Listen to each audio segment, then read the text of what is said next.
The first great conquests in Islam occurred during the reign of the four pious caliphs, the Khulafa al-Rashidin. Fundamentally, Islamic missions were always inherently peaceful and diplomatic. The emissaries sent out with the purpose of inviting rulers and their people to Darul Islam, or the abode of peace. But violent responses and unvarying acts of persecution of these envoys necessitated the use of arms for self-protection. When transgressions abounded, committed even on their own subjects, and hostilities escalated into large-scale conflicts, these missions were taken over by armed expeditions. It is then important to understand that war was always the last resort necessary in protecting the believers from hostile forces.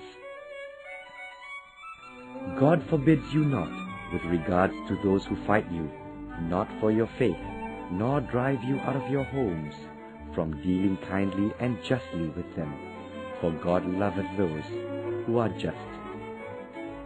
God only forbids you with regard to those who fight you or for your faith, and drive you out of your homes, and support others in driving you out, from turning to them for friendship and protection. It is such as turn to them, and in these circumstances, that do wrong. In the year 636, the mighty Roman Empire fell in Syria, signifying the start of the great Muslim military conquests. In the year 661, Muawiyah had consolidated his powers over the Caliphate and established the Umayyad dynasty. And the empire of Islam had stretched west as far as Carthage and east over the extensive fertile land of the fallen Persian Empire. Army settlements built during the earlier campaigns had fully developed into well-structured townships and cities like Kufa and Basra. Trade, craft, and commercial activities, which had earlier served the army and Arab aristocrats, had evolved into thriving economic and cultural entities. Further military conquests brought more wealth and flourishing trade for the empire. The expansions brought the Arabs into contact with people from different lands and societies, and their critical ability to blend different cultures and advance a wide range of skills and concepts began to exert an influence on human progress.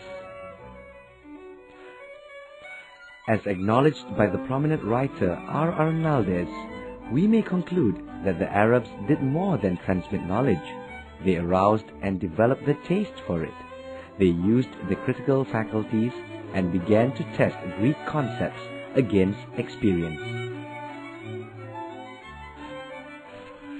Such was the character of the Muslims that they, born and raised in the desert, were able to defeat the mighty Roman fleet of 1,000 ships under the command of the formidable Heraclius. And the fledgling Muslim navy was made up of only a few hundred ships. The ability to best Christendom's military strength and naval superiority in a short span of time illustrates the Muslims' industriousness and commanding grasp of knowledge. And the Muslim armada and shipbuilding technology, just like the other enterprises, became a model to be emulated by the Europeans.